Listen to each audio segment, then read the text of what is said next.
This conference will now be recorded.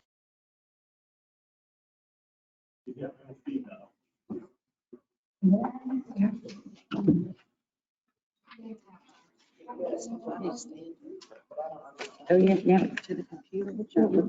Stand up, talk to the crowd, you can talk to the computer. You're gonna have to talk to their vote about. Good evening, everyone. We want to welcome you to the annual Chamber of Commerce dinner.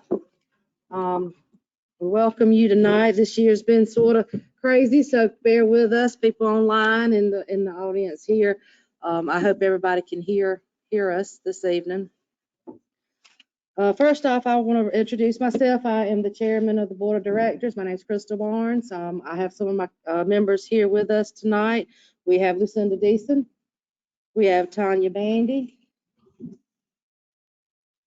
Is there anybody else here? And we have Mr. Terry Olson over here, our treasurer. Also, I don't know if we have anybody online. It looks like we have Linda Jones online. And I don't see any of the other board members, but the other board members we do have is Jimmy Smith, Vicki Dorn, Mark Nixon, and Shay Franklin. At this time, we want to open the floor for nominations for 2 board members. Myself and Mr. Mark Nixon are coming off, and the board nomination committee has submitted 2 names. The 2 names that we have submitted is Judah Van Sickle, owner of the Saluda Law Firm, and Larnell Leverett of Vision and Dream Special Events. At this time, do we have any nominations from the floor?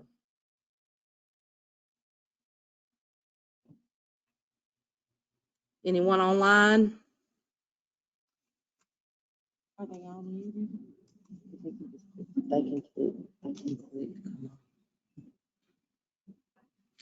All right. Give them a minute. Are we done? Just let them know that you're not seeing any. No, if anyone wants to turn on their video, if they have a nomination, you can do so at this time.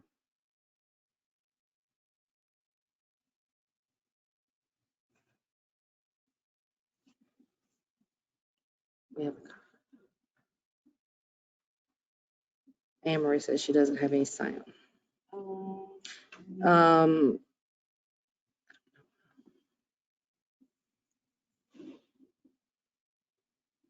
Anne-Marie, can you hear us now?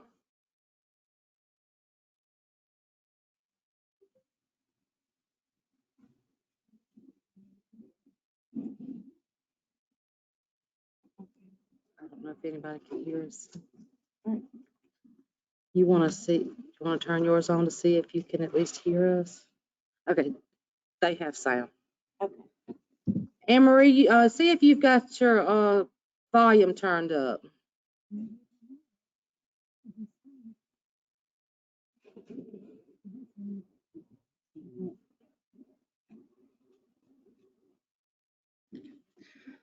All right, well, we have no nominations from the floor. I would like to take a vote on the 2 that were nominated by the board. Mr. Judah Van Sickle and Mr. Larnell Leverett. All in favor, say aye. Any opposed? Okay. Well, we want to welcome our 2 new members. Congratulations.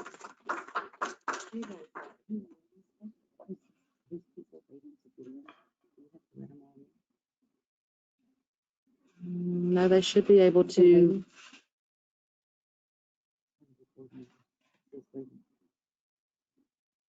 They should be already. I mean, I didn't set it up to where they have to be let in. Yeah, she did set it up for them. All right, there comes Vicki. Her microphone is off. Okay. All right. All right, and this evening we want to recognize some of our elected officials that have come in tonight. We have our county council chairman, Honorable Charles Jennings. We also have, which is one of our speakers, our sheriff, Clark Stearns. And one of our other speakers for tonight is Chantel Fryer, with the Deputy Director of Business Services from the Department of Commerce, and she is online with us tonight, okay? Other honored guest here tonight, Sharon Cole, Chairperson for the McCormick Visitors Council. We have Christy Waits, Representative WCTL. And we have Mr. Dave Rollison, Rosemarie Nalava, and Jean Amos from the Humane Society of McCormick.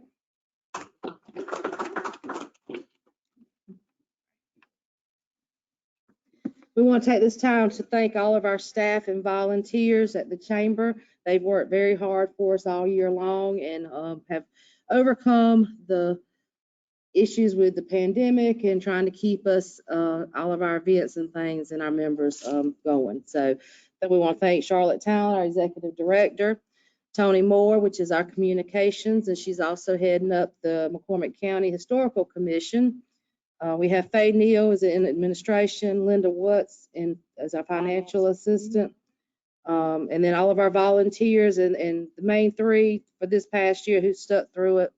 All of this is Robin O'Teagan, Becky Self, and Brenda Duncan. So we want to give thanks to them.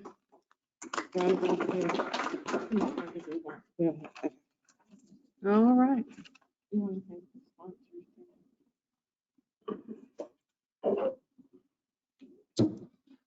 And we also want to thank our sponsors. We have our gold sponsor, which was Wesley Commons. We have our silver sponsors, Lee Builders and the MAC, and our bronze sponsors, Greenwood Locksmith, Carolina Hill, and Strom's Pharmacy. So we want to thank our sponsors for tonight. And now I'm going to hand it over to our Executive Director, Ms. Charlotte Talent. Can you just run the, hit the PowerPoint? Mm-hmm. All right. I think I can do it from here. Got you? I think they can hear me? Yeah. I know this is going to be a little difficult and to hear me and to also for me to speak into the computer. So just bear with me. I will do my best to try to project, but we were afraid if we put a microphone in here, it would give us feedback on the computer. So what I want to do, ladies and gentlemen, go back to the other side there, is to just thank my board of directors and the chamber members and all of the elected officials for all of their support that they had given us throughout this year. We're here this evening to celebrate and to reflect on another year of chamber service to the McCormick County, and to talk about our accomplishments, our challenges, and all of our opportunities. This is the 33rd anniversary of the Chamber, but today is also historical in that it was this day 35 years ago was when the NASA space shuttle blew up. But for me, it was a special day because it was my firstborn grandchild. And I do believe that he was put here on earth to ground me between getting old and the young, and to understand between the young and the old. And I think that was because he was born an old soul. So it is his birthday, so I have to say happy birthday. Most of you know that the Chamber began as a business league. And in 1988, and it was over the years, it's evolved into this quasi-functioning type of organization. We function not only as a chamber, but we also function as a visitor center and really convention and visitors bureau. But first, before we go into anything else this evening, I would like to just take time to recognize all of our first responders, the people that were in uniform who have protected us and our nation, and thank them for their service. And we should always, always be eternally grateful for that service. And let's remember the McCormick families that have lost loved ones during the past year to our pandemic of COVID. The love in our heart goes out to all of those families. Not long after we met last year, we faced a very unprecedented challenge due to a disease that we knew nothing about, and we are still dealing with it each and every day. Yes, we've experienced the loss of McCormick residents who will no longer bless us with their smiles and their hugs. But what I have experienced from the Chamber's perspective is a sense of strength and resilience. Since the beginning of 2020, we've lost over 200 jobs through the Georgia Pacific and Milliken closing and Regal cutting back their workforce. Then the pandemic forced a shuttering, except for all the essential businesses. March, April, May, June, South Carolina and McCormick were in double digits unemployment rate, averaging up to 14%. Since June, the unemployment rate has been gradually coming back down. Its current average of the last reported number, which we have, is November the 20th. Was in November 2020. We were back at 4.1%. Our community leaders and residents did what they had to do to protect each other. Our small businesses took a hit, but it was amazing how so many of them, they paused, they took stock, and they reinvented themselves. So how did we compare with the rest of the country? In November of 2019, okay, the US was at 3.3%, South Carolina was at 2.3%, and McCormick was at 2.5%. Now that was in November of 2019, and understand we went up to 14, almost up to 16. Then it started gradually, back in June, it started coming down again. And the US in November of 2020 was at 6.4%, South Carolina was at 4.9%, and McCormick in November was at 4.1%.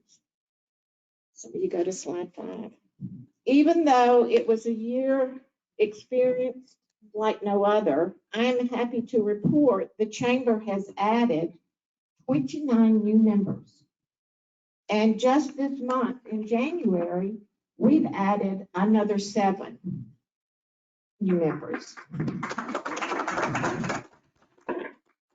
Even though the Chamber office was shuttered from March the 17th until July 1, the Chamber staff continued to answer the phones. We worked on promoting our events. We called our members. We communicated out information about business workshops, and we made appointments for services if they needed for us to go into the Chamber. We handled this year over 2,800 phone calls, and we've greeted over 4,300 visitors through the Visitor Center. And we've handled numerous faxes, and I can't tell you how many notaries that I have done. For some reason, people must thought they needed to get their life in order. We have opened at least 3 downtown small businesses, and we also opened one out on 378. And we also opened several others throughout the county, as well as several home-based businesses that have joined the Chamber. The board and I developed a 5-year strategic plan, and one of our goals is to grow the Chamber to 200 members. We are currently at 192 members strong. Even with the nutritional factor that we have each year, I feel very positive that we will reach that goal by 2025. A number of our festivals and events were canceled, but we pulled off the Trucks of Gold. We thank Ms. Cole for doing that, and that was a big success. We had over 40 or 50 cars downtown and vendors. Then we did the Smithsonian Waterway exhibit. We did not know, Tony and I did not know that if we were going to be able to have that event or not. But I am between the community and all of the volunteers and my better half that helped put up the exhibit. The exhibit came to Hickory Knob. We had over close to 3,000 people that came through, and we could not have done it without our community volunteers and our great community sponsors. And because of our new partnering success with South Carolina Humanities and the Waterway exhibit, the Historical Commission was awarded the Women's Suffrage exhibit that was staged at the Red Rooster. And stay tuned, there are more exhibits on the way. Wellington and Mount Carmel communities are moving the bar and opening a new restaurant. And Wellington is also holding special events, keeping their history and their communities active. We ended the year with a successful holiday on Main. This year's parade, I think, was one of the most spirited parades that we have ever held. And the Dorn Mill complex was beautifully decorated, thanks to Tony and her team. And the Dorn House was beautifully decorated. And we thank the McCormick Garden Club for all that they did there. We had approximately 2,000 visitors to our downtown during the holiday on Main and attending all the events and the activities. The Chamber and its partners promoted the event through the media, digital streaming networks, digital regional magazines, and print newspaper and print magazines. And it sure told, because our website, our Chamber website numbers reflected our our environment and our experiences.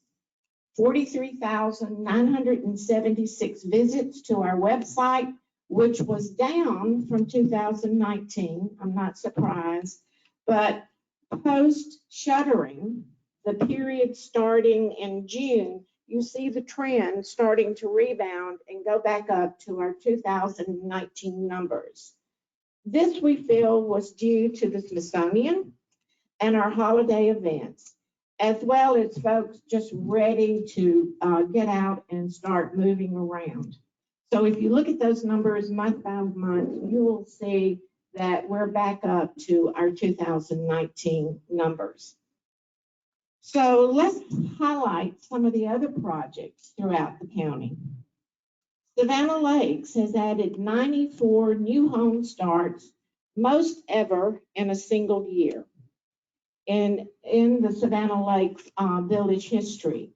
Over 100 pre-existing home sales, and growth was driven primarily by over $700,000 of marketing investment being made to promote Savannah Lakes in our county. And we promote it as a region, as a great place to live.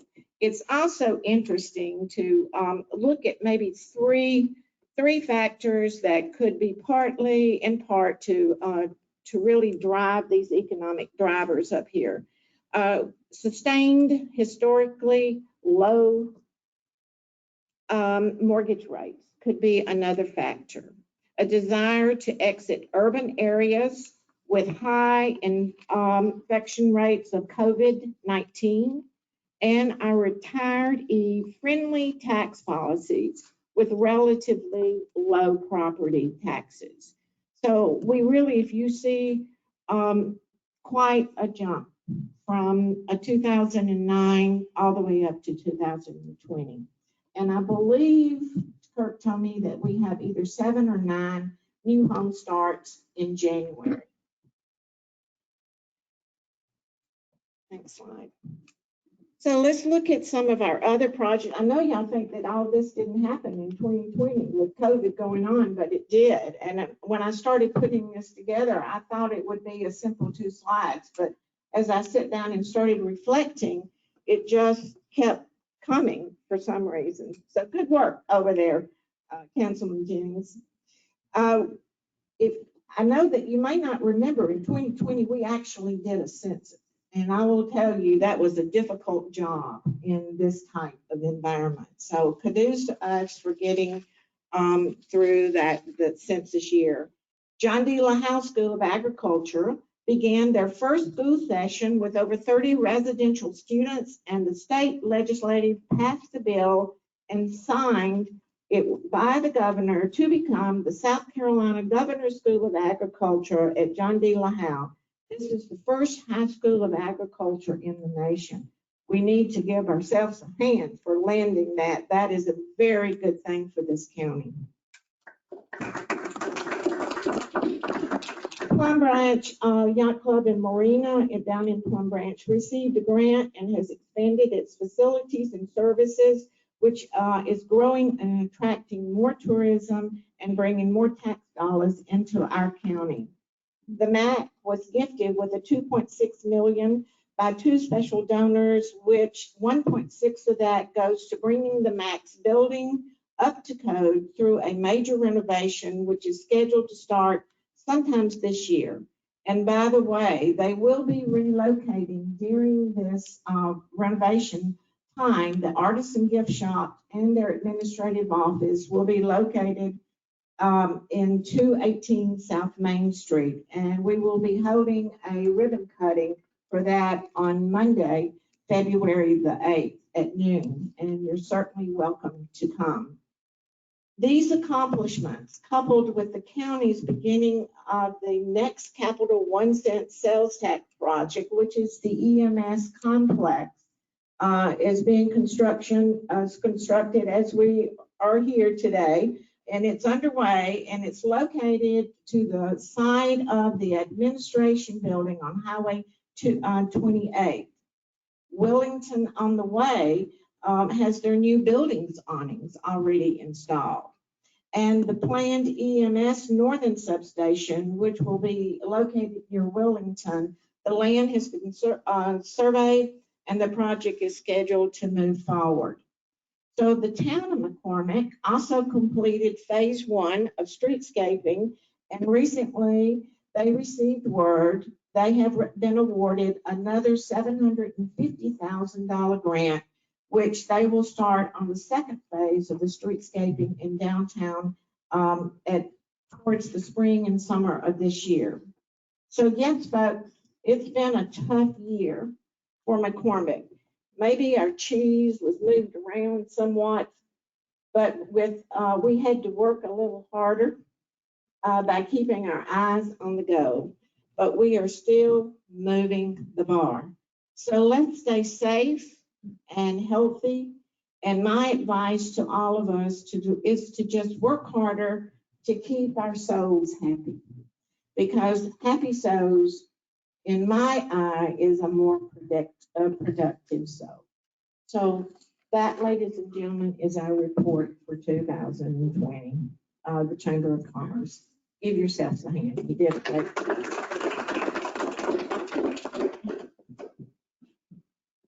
Are there any questions? We're going to do the awards now.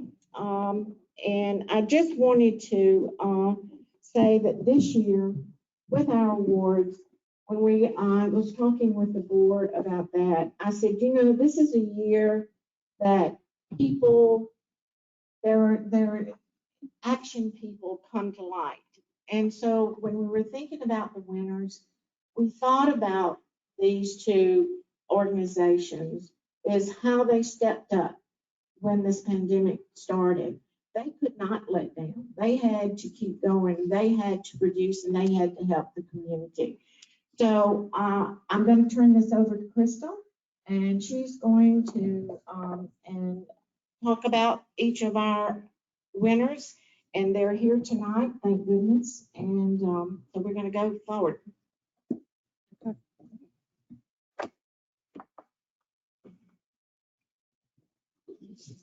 All right, our 2021 Excellent in Business and Community Impact Award Goes to WCTEL, who was founded in 1952 by local businessmen who recognized the need for communications in the rural area. Since 1952, WCTEL has continued to bring state-of-the-art services to the area, adding fiber optic high-speed internet, HDTV security, home automation, and business solutions. WCTEL currently has approximately 80 full-time employees. Since its beginning, WCTEL's board of directors and staff members have been focused on service to our community and ensuring that we are prepared for the future. In 2020, WCTEL started converting the city of McCormick over to fiber and will complete the entire cutover this year, resulting in 100% fiber optic network across the service area. WCTEL recognized the need for fiber optics to future-proof our area so that we would be ready for the technological demands of the internet in the future. WCTEL's fiber optic services have enabled Savannah Lakes Village to be highly successful in bringing both residents and businesses who see the value of high-speed internet. In March, WCTEL proactively worked with the schools to get ahead of the pandemic to ensure all students had access to Wi-Fi. With quick work from WCTEL, free Wi-Fi hotspots were placed around McCormick in areas identified by the school system as safe and accessible by all students. WCTEL had also offered 2 months free of internet service without the requirement of a contract for residents schooling and working from home. WCTEL also participated in the FCC's Keep America Connected pledge to not cut off any customers for non-paid disconnects last summer. They even extended the cutoffs past the pledge date to ensure customers had service when essential. WCTEL was also proactive with their employees, transitioning 70% of their staff to work from home. The technicians who were still working in the field were trained on safety protocols, and home installations were quickly adopted, ensuring no delays in installs or repairs. We are very thankful for WCTEL and their never-ending commitment to and involvement in our community. With WCTEL's dedication to keeping up with advancements in technology, our community is sure to prosper well into the future. All right. I will go up to WCTEL to receive the reward. And I think Shannon is on. Online. Yeah, he's online, but I don't know whether we can see him.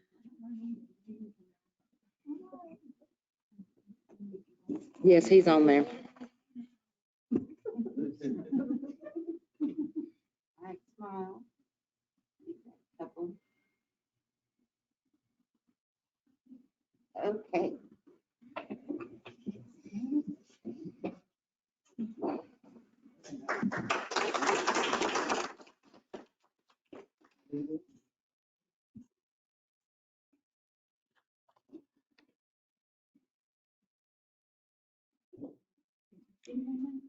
Can you hear me?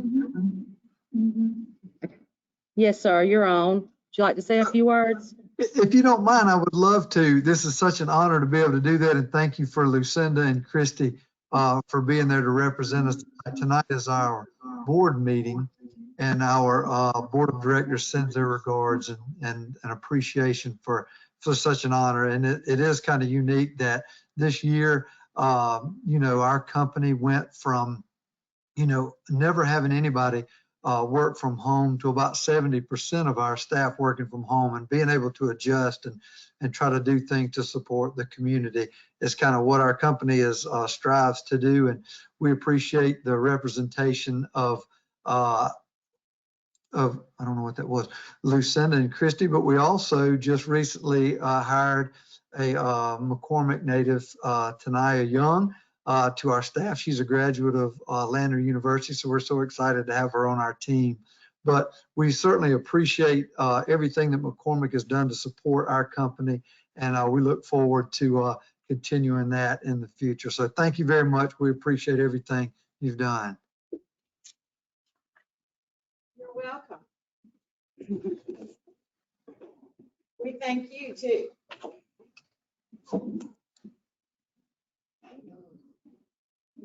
Okay.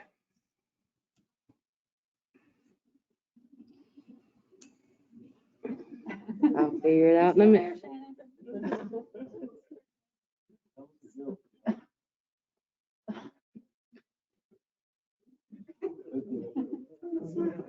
Okay. All right. Do you want me to pull the slide back up? Okay. All right. This is our nonprofit excellence for 2021 award.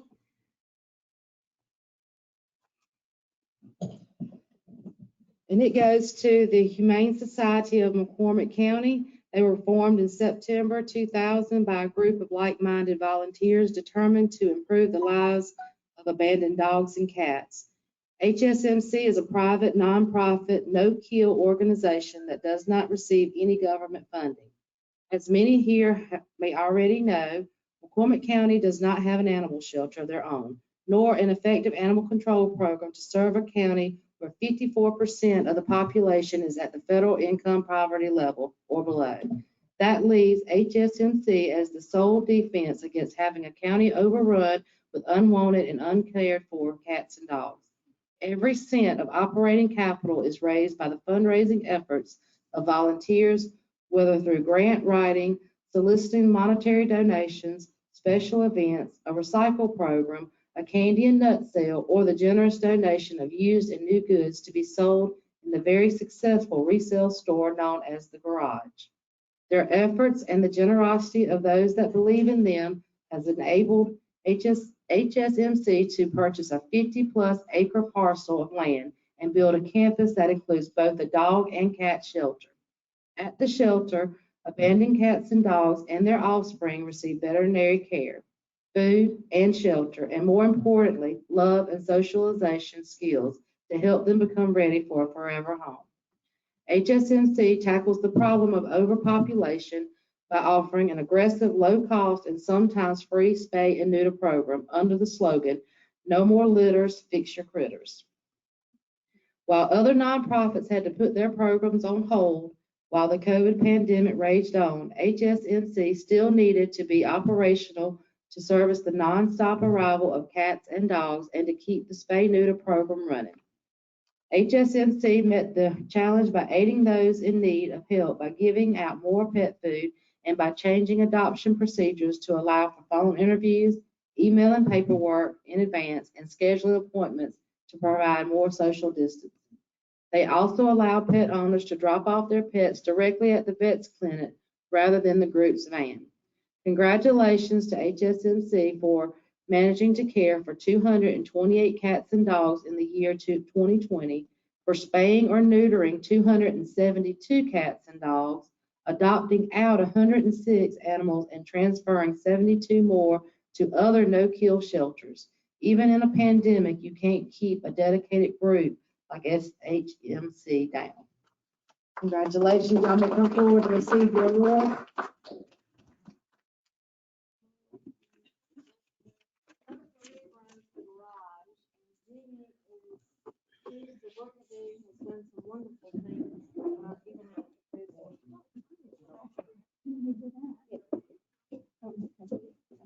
And I also wanted to let y'all know that this year you are 20 years old with the chamber. And you have been a member of the chamber ever since you have been an organization. And for that day, I guess you get some injury. We recognize that 20 years of service and support. Oh, dear, that's not fine. Okay, so you're going to her? Here you go. All right.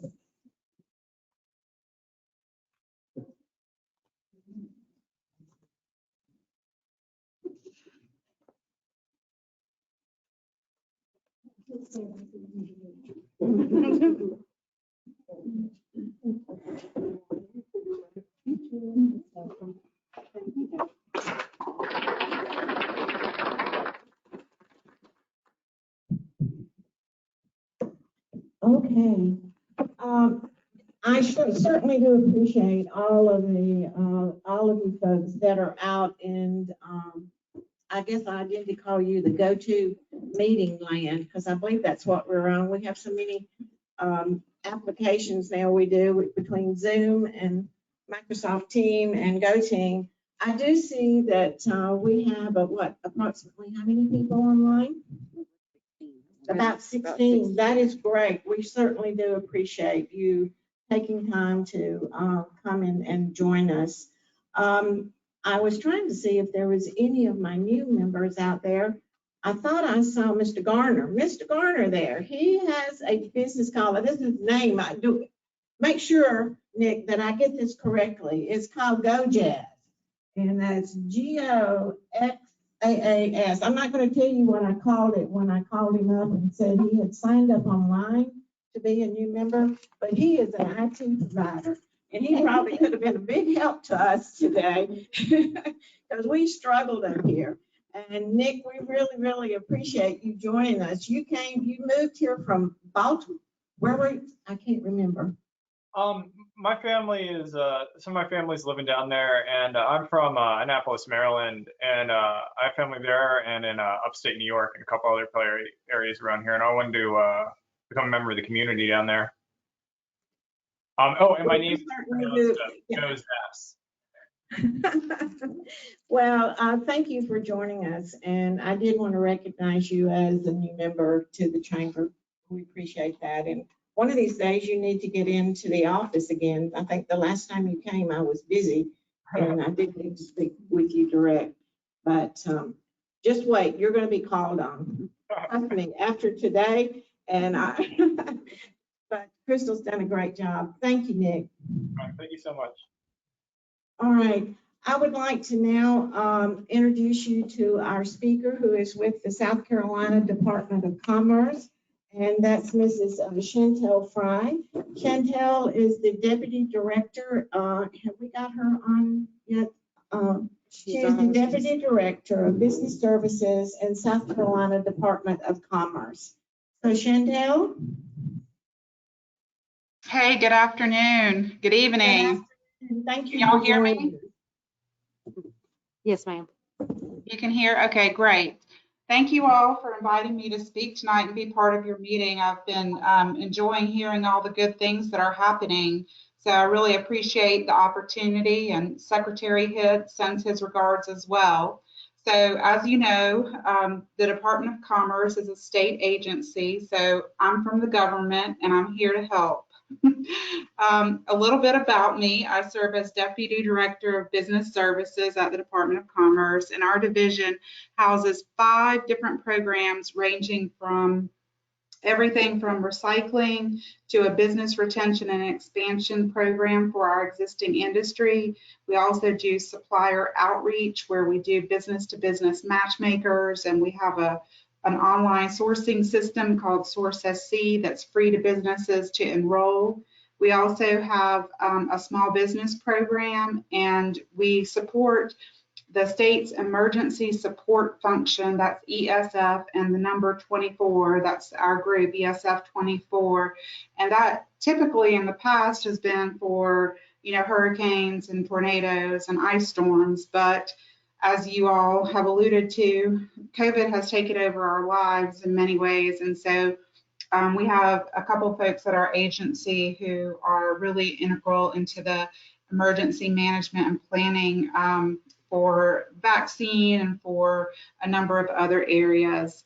And most recently, we were charged with the governor's executive order assistance for gatherings over 250.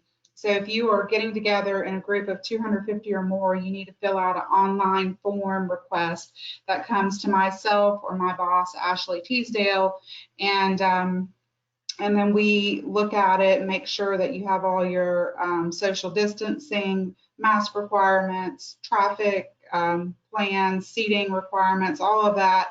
And again, this is more for like concerts and festivals and that sort of thing, but we do manage that. And we've had several other governor's executive orders during COVID that we've had to manage.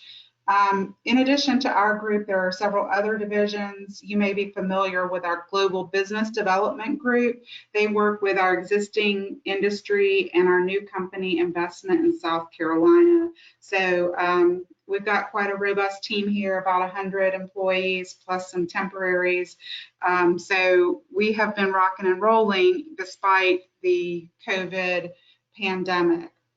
And I just want to ask you, and you don't have to answer, what is economic development? Because some of you may not live in this world like we do. And really, I like to say economic development is everything. It's literally everything. Like, we have helped people with the pothole out in front of their road, or a turning lane issue with a truck, a large truck that needs to get in to deliver materials. And there is not a PowerPoint going. I'm just speaking from notes. So, so I wanted to let you know that we do literally everything from helping, get those potholes fixed by connecting you with DOT, to working with companies that are new to our state by connecting them to resources, as well as existing industry, and making sure that they are able to be productive and profitable. We also have a close relationship with our manufacturing extension partnership and our small business development center. So happy to direct you in a moment when I talk a little bit more about that, to where some of those resources live. But what does that mean for McCormick and for the rural areas of our state?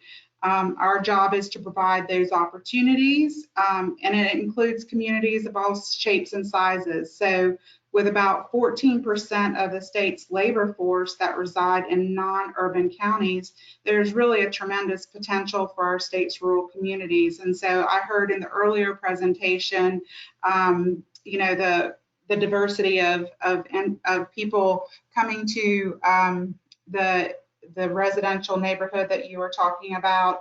And I too talked to a realtor last year, and he said there are people moving here from California, Oregon, Washington State, New Mexico, not to mention the Northeast. So our communities are seeing some changing demographics.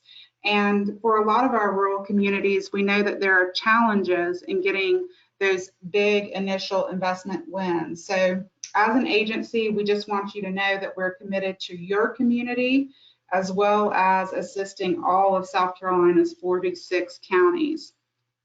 And I wanted to share some good news for a change. I heard Charlotte sharing good news from some of the membership numbers and the unemployment rate and that sort of thing. So it rolls up, and I have some numbers that were released actually today about the 2020 industry recruitment results. And so despite all the economic and public health crisis activities that COVID brought to the world we know today, in total, the state won 126 projects, that's new or existing companies expanding, accounting for $4 billion in capital investment and 11,147 new jobs.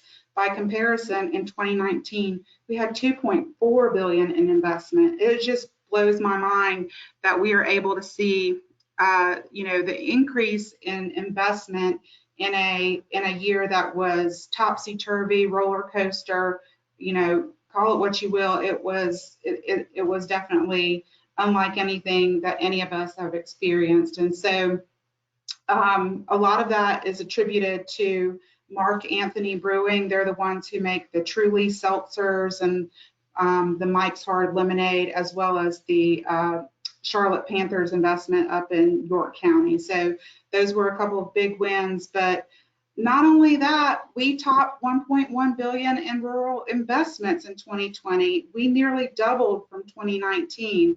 So 3,104 rural new jobs. Agribusiness was a lead industry sector in 2020.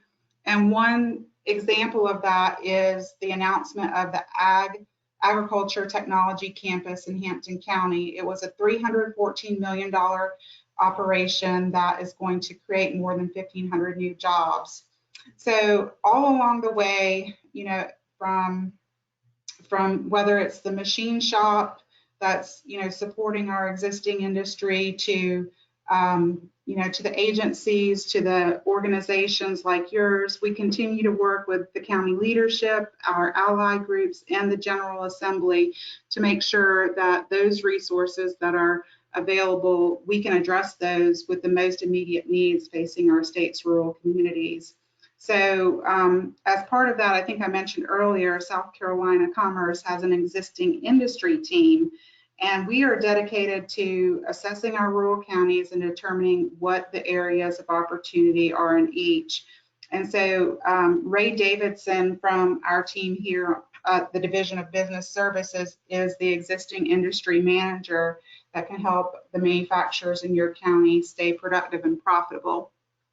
And then Team SC is also committed to ensuring South Carolinians across the state have access to the reliable broadband networks. Last year, the South Carolina Office of Regulatory Staff announced a new mapping project that's going to help statewide, county by county information to assist in determining where access to broadband is lacking. And so that's part of the governor's executive budget as well, and that's something that the legislature is going to be taking up to ensure that the money is there to put broadband in our rural communities.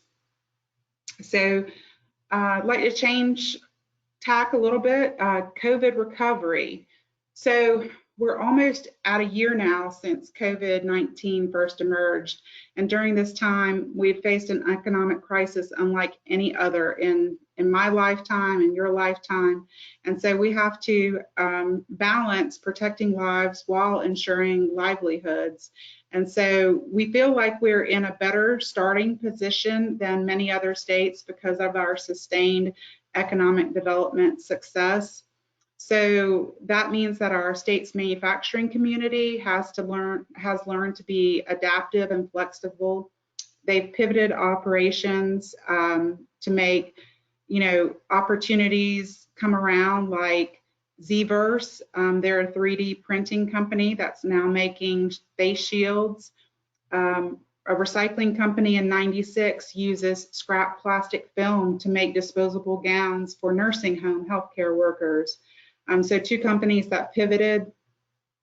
They had no intention of doing that at the beginning of 2020, but all of a sudden there was a need, and like good entrepreneurs, they arose to meet that demand. So, but challenges along the way are staffing availability, workforce, the changing supply chain from a lot of materials being sourced from China to how can we now do this in the U.S. and make sure that things are made in America and made in South Carolina.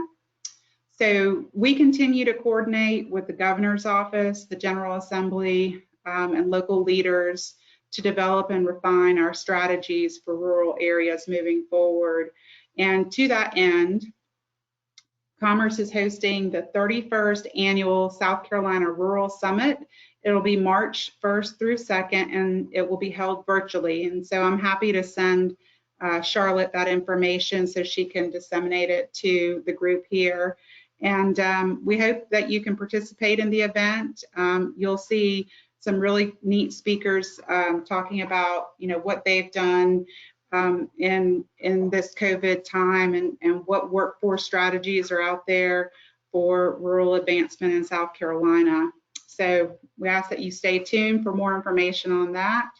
And then next on the talking points for today, I wanted to mention small business. So you probably have read in many of your journals or news releases that you get that our small business sector has profoundly been impacted by the coronavirus. I grew up on the coast near Garden City, and so tourism was obviously highly affected when the governor had to shut down our businesses. A lot of them were in that entertainment, sports venues, those type of facilities, and so they were shut down. And so that really it's hard to come back from a 3-month shutdown. And so we've been working very closely with them, helping them to get PPP and EIDL funds from the SBA, and then most recently we had a round that came from the CARES Act, where we put out over $40 million to businesses all across the state, and some McCormick companies actually were able to take advantage of that.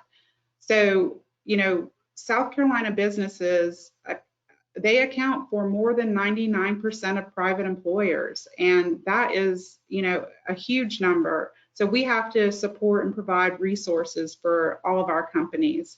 On our website, you can go to scbizdev.scommerce.com, and again, I'll share these links so that y'all don't have to write them all down. But there are training opportunities through the Small Business Development Center. There's information about the SBA, and then we also have a new online tool called Size Up SC, and that is for if you want to start a new business. You can see what competition is out there, how much the wages are, and some different things like that. So it's a really neat tool. You can check it out there. And then the next really good news is that the governor's executive budget for 2021 has $123 million set aside in one-time funds for small businesses. They have to have 25 employees or less, and they have to be those who were impacted by the COVID-19 pandemic. And so while the governor's executive budget is one proposal, it has to go through the House and Senate and be ratified through the budget bill at the end of the legislative session, which typically is in May. So we don't know here at Commerce, you know, when those funds will get to us and what exactly the program will look like. So again, we kind of stay tuned to that and really are starting to put the pieces together so that when we do get the funds, that we're ready to be able to help our small businesses. And shifting gears a little bit to the vaccine, we've entered the first stage of our state's vaccine rollout plan. So as you know, supply still is less than demand. Latest numbers say that about 50% of phase 1A have been vaccinated, and then 1B has been pushed back to later on this spring because of the inadequate supply. DHEC is creating their own platform for registering to get your vaccine, so that'll be easier than the current VAM system.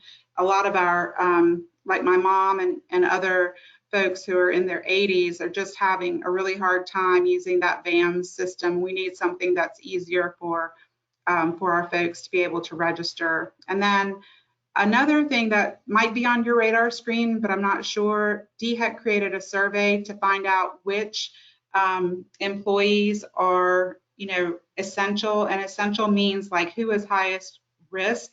So if you have a company and you look out over, you know, 50 people, which ones are going to be the highest risk and need to be vaccinated? And so I can send that link for your convenience.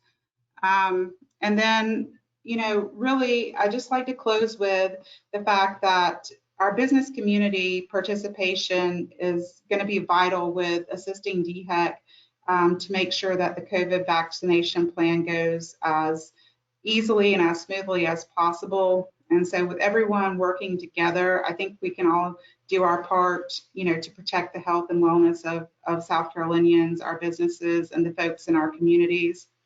And I really like this one quote that Henry Ford once said. He said, "Whether you think you can or think you can't, either way, you're right." And so it was all about his attitude and the fact that he had so many failures, but he always found a way to overcome those, no matter how many times, you know, he couldn't get support for, you know, building a car, or, you know, the internal combustion engine, or, you know, whatever it was, he always found a way to overcome that. And we like to think at the Department of Commerce that we can, and we hope that you all think that way too. It sounds like the community has rallied together during this time. And so I just wanted to say thank you again for inviting me to speak. It concludes my remarks, and I want to thank Charlotte and the team there for inviting us, and I hope you guys have a wonderful rest of your evening. I'm open for questions or comments if anybody has any.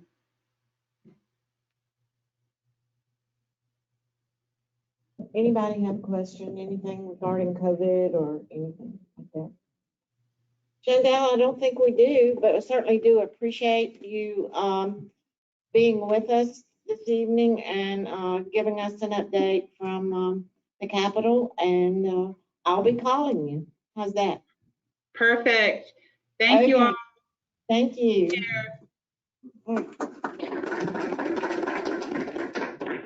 Our next speaker is our newly elected sheriff, but he's not new, but he's been just re-elected, and I asked Sheriff Clark to come and to talk with us and give us an update. Just how do you feel the county is doing? And, what are your plans and going forward? Okay. Where would you like me to stand first of all? Why don't you come over here so you can get close to it? Thanks, Crystal. Good evening, everybody. Pleasure to be here tonight.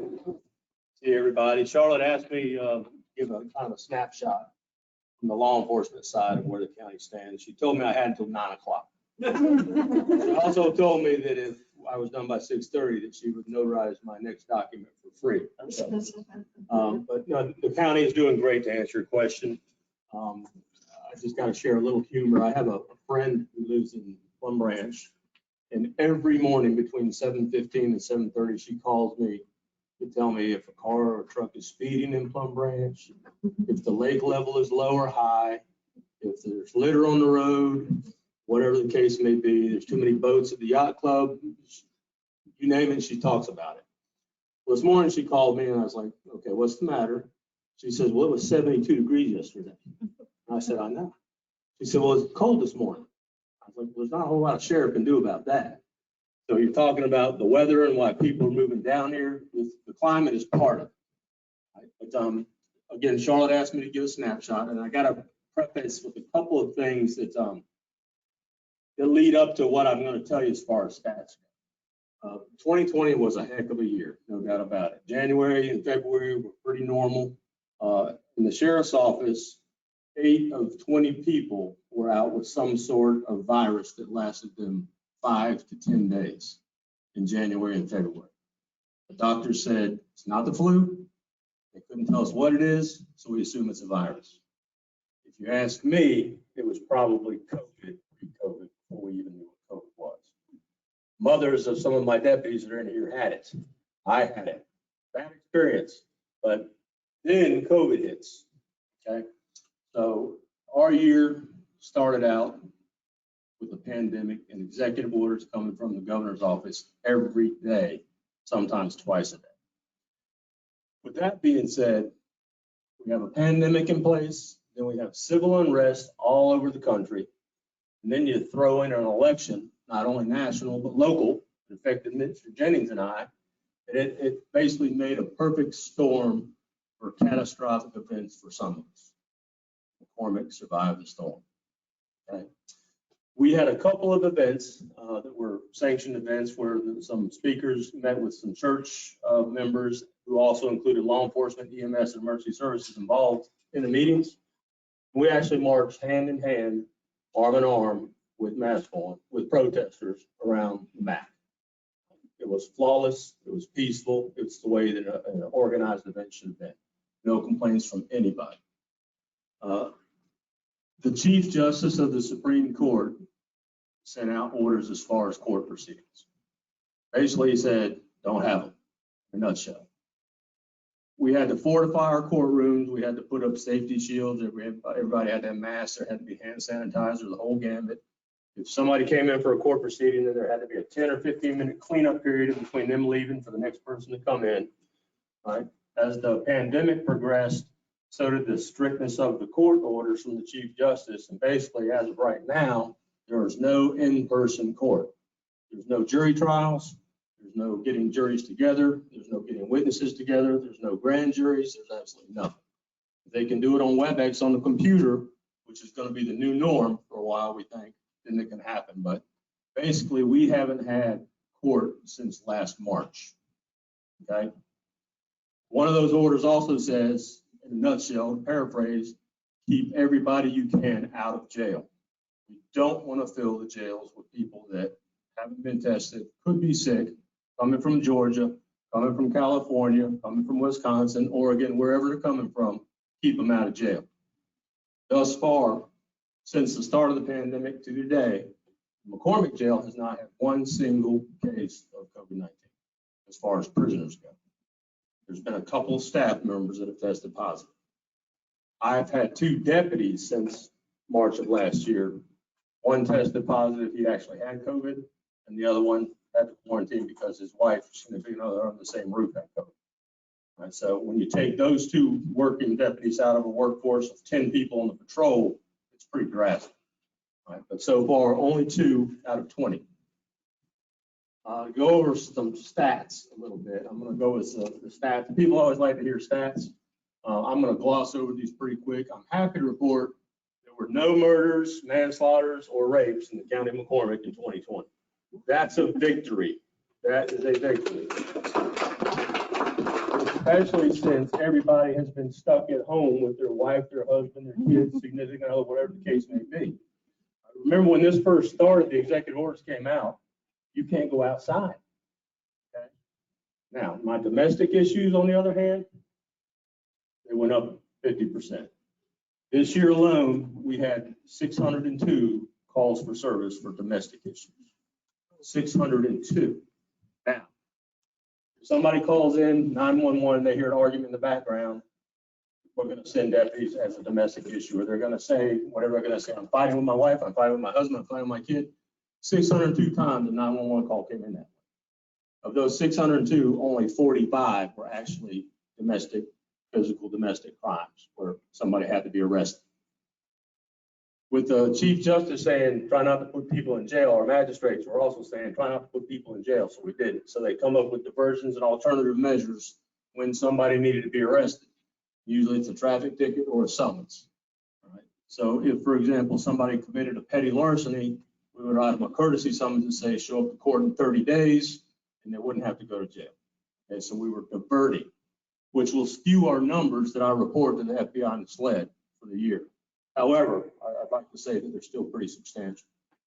The murders, rapes, and manslaughters were none. Aggravated assault, we had 4. Simple assault, we had 23. Assault with intimidation, we had 10. Arsons, we had 1. And it was a 2-structure fire, somebody had said. We closed that case and solved it. Burglaries, breaking and enterings, we've had 11. Counterfeiting and forgery, we had 2. Destruction, damage, vandalism of property, we had 25. Shoplifting, we had 3. The other 67 we released on a summons. Theft from a building, we had 5. Theft from a motor vehicle, we had 9. Theft of motor vehicle parts, we've had 4. Now, that's 4 separate cases. It was actually catalytic converters, 5 of which were stolen right behind this building here. Catalytic converters contain titanium, which is a precious metal. So these guys are out cutting catalytic converters off, taking them to the metal shop, and cashing in on the titanium. It pays very well. Theft of motor vehicles, grand larceny autos, we've had 6 in the county. We've solved 3 of those. All other larcenies, we had 32. This is a big one to me. Our drugs, narcotic cases, we've had 20, and we've solved and jailed 17 of those 20. Now, those narcotics cases are not simple possession of marijuana.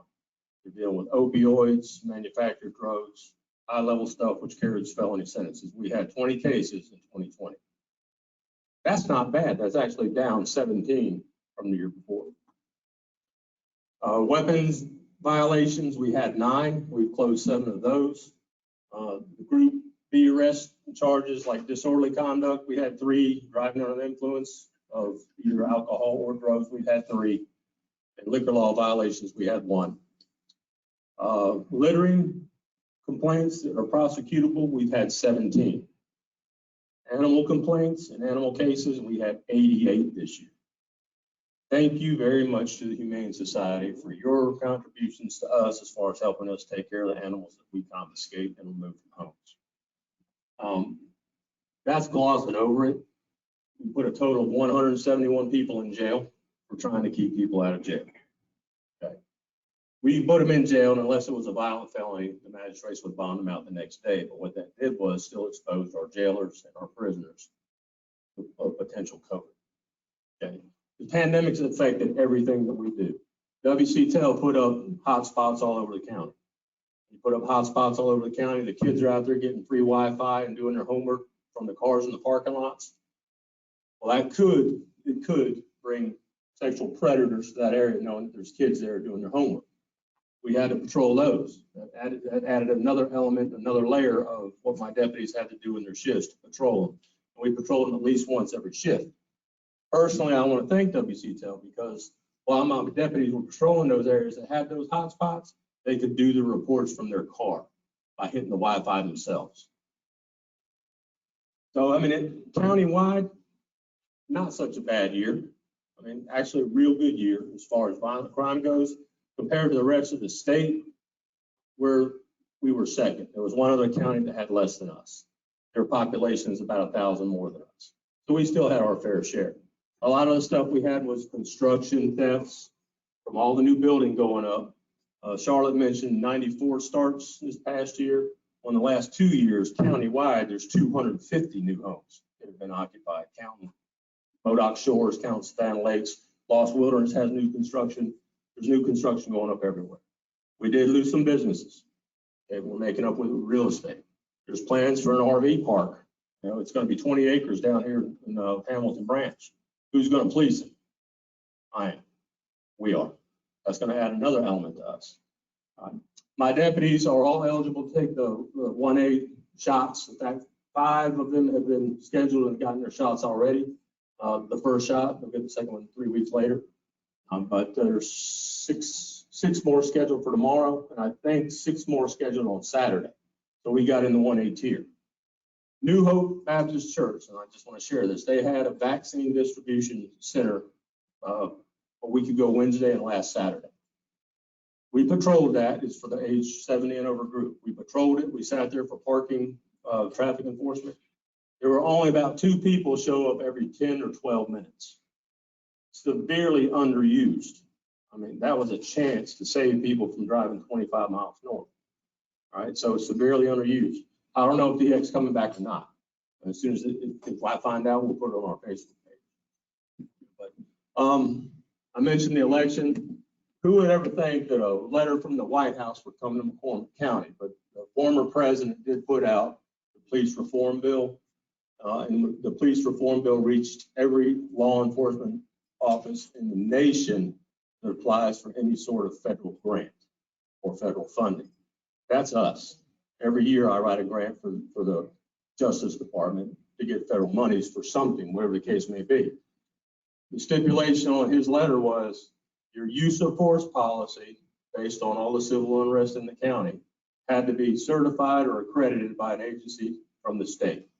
They had to have certain elements in it. I submitted our policy on December 24th, and it was certified by December 31st. So we are eligible. So we do have an accredited use of force policy, which is a good thing. That's the start to accreditation coming on down the road for me, because that's going to be one of my platform goals for this next 3 years coming. I did lose 4 deputies this past year in 2020. I lost them to other agencies, COVID, fortunately. 2 went to highway patrol, 1 went to probation parole, and 1 went to the town of 96, which was a grant-funded SRO position. People will leave McCormick for $5,000 to $7,000 more a year. Now, when I lose somebody, it's not like I can hire somebody the same day and put them out on the street. I'll give you this example. I hired a guy on August 1st. He's not certified by the academy. He has to be hired first before we can get him a physical. So we send him to the county doctor, he gets a physical. Comes back from the physical, if he passes, then we have to schedule him for a mandatory state psychological exam, which goes to Columbia. That's usually 2 to 3 weeks away. Now we're into September. If he passes that psychological test, he comes back, then we get on a list to register him for the academy. He has to get on a list to do the online training. The academy used to be 12 weeks long. It's still 12 weeks long, but now they do the first 4 weeks in-house at the office. And every week they have a test. And if they pass the test, they go to the next block. At the end of 4 weeks, they go to a cumulative test back in Columbia, and they take their physical agilities test, and they get on a list to go to the academy. And now you're looking at December. I sent him to the academy for his last 8 weeks of training, January 10th. So now from August 1st to January 10th, now I lose him for 8 more weeks. He comes back and he's got to go through 8 weeks of field training. Now you're talking May. Once he's done with his field training, I can finally turn him out on the street, certified as a Class 1 officer. It's taken me 10 months to get him trained up and out on the street. So I lose 4. I got nothing left. I mean, it takes me 10 months to get 1. People don't want to do this job anymore. They don't want to be police officers anymore as a result of everything else. The Capitol building, I mean, there was a law enforcement officer that was at the Capitol earlier this month, committed suicide yesterday. That's the second one as a result of Capitol riot. Nobody wants to do this job anymore. Finding quality people, and it's nationwide. It's not just here, it's nationwide. But people will chase the buck, okay? I'm sorry. Let's talk about telephone scams, telemarketers, real quick. IRS, Social Security scams, stimulus check scams, new car warranty scams. I get a call from Ashley 3 times a week from somewhere in California about my new car warranty is about to expire. I don't have a new car, you know, and the county takes care of the one that I drive, but 3 times a week. You know, she's not calling me. There's a guy named Jason calls about my stimulus check. It's due. Somebody in here's probably got those same calls. I mean, they're spoofed. If that happens, pass the word. Don't give any personal information out. I mean, people are doing it. People are giving their social security numbers. People are giving them a credit card number. I have a business in the county that's $27,000 short right now because their company credit card was compromised in a scam. They'll never get it back. It's overseas in India or somewhere. I mean, it's not here. Can't chase it down. So please pass that word out. Bank robberies, banking institutions, we had 0 this year. Give you that. Every business, every church, every establishment that has a license or not in McCormick County, my deputies check at least twice a day. There's 62 churches in McCormick County. Think about the first couple of months of the pandemic. None of them had services. Then they started services in the parking lot. My deputies checked every door, every window, every garage, every vehicle on those sites every single night, and still do to this day. If there's a property check that somebody who is aged or has COVID or welfare checks, we get probably 25 or 40 welfare checks a week since the pandemic. Somebody from Florida will call and says, I haven't been able to get a hold of my mother or dad. You go check on them. And they tested positive for COVID. So that call comes in, I'm gonna send the deputy to that house, knowing that they're positive for COVID. I require my deputies to wear masks every time they have any interaction with the public, so they're not doing it to be rude, they're doing it because I tell them to. I've only had 1 deputy who had COVID, so we're doing pretty good. Some humbling stats, which I will close with. This is from the National Law Enforcement Memorial out of DC. Every year they do a compilation of law enforcement's killed in the line of duty. In 2020, there were 264 federal, state, local, tribal, and territorial officers that died in the line of duty. That represents a 96% increase over 2019. 145 of those were confirmed COVID cases. So they're counting COVID deaths and COVID cases in line of duty death now, which is a great thing for the law enforcement. They're out there doing it every day. Charlotte said, thank you to us. I'm saying to you, when you see them, thank them, give them an air hug. Can't hug them anymore, give them an air hug, tell them thanks, because they're out there doing it. We had 49 calls for service at the end of 2019. In 2018, we had 4,200 calls for service. Then the pandemic hit. So actually, let me go back to 17. We had 3,800 calls. In 18, we had 4,200 calls. 19, we had 4,800 calls. 2020, the pandemic hit. We only had 9,442 calls for service last year. It doubled during the pandemic when everybody's locked down. Just remember 602 calls for domestics alone. 9,442 cases. It's the most that McCormick County has ever recorded. We have the same amount of deputies doing it that are healthy and out there doing it every day. So thank them when you see them, because they have a thankless job. You wouldn't want to walk up to a car where there's a stranger you don't know and talk to. They wear their mask. So keep that in mind. That's where I'll leave it. If anybody has any questions for me, please feel free to ask. It's a pleasure for us to serve you. And just keep in mind that our motto is you call, we haul, and we will be there for you.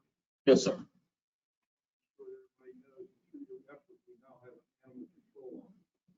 That's exactly right. And she's also the litter officer. And she's doing a fabulous job. And that is a thankless job, which is, again, why I thank you for your contributions to help us out. 88 animal calls alone last year. She's a class 1 officer, so she can do it all. But she stays pretty busy with animal and litter. So thank you, Dave. I appreciate that. Anybody else? My pleasure. Thank you very much. Thank you.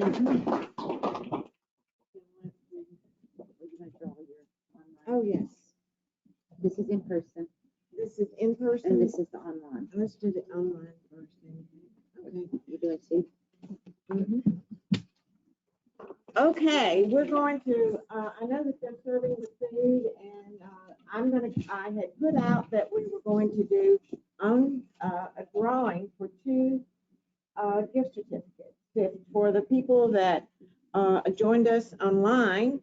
And then I also have 1 gift certificate that we're going to draw from all of us that are here tonight. So I'm trying to decide who I'm going to get to do the drawing. Let's have Crystal do it. Huh? Crystal. She's leaving us. Okay, you leave it.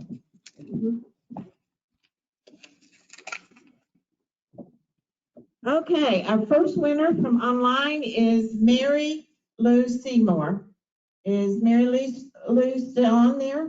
She's one off. She went on. Okay, Okay. next. The next one?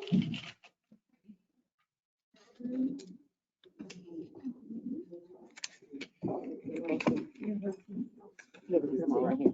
Carolyn Williams is the winner of the second $50 gift certificate. So I will get these and I will mail those out to you. And I want to thank y'all for joining us and being with us. And now I want to do the one for here. Beautiful.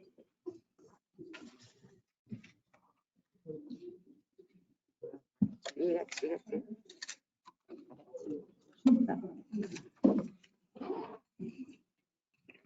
Okay. Jeannie Amos. Okay. All right. I want you to go ahead and start eating, but there is something that I wanted to do. Crystal Barnes has been the chairman of the board of directors for the last 3 years, and she has actually been on the board for 6 years. And I wanted to, can you get me one of those measuring tapes? Yeah. I love these measuring tapes. I guess y'all can tell that. But I wanted to recognize her for the 6 years of service beyond measurement on the board of directors. And Crystal, I know that you have a lots of hats that you wear. And I want you to know that you're a great support to me, and I appreciate it so very, very much. And I will be calling on you though for the parades. Okay. All right. So you're not completely off the hook. No. So here is your little memory of us. So thank you so much. Mark Nixon will also be going off. Mark was unable to come tonight, and he also had been on for 6 years.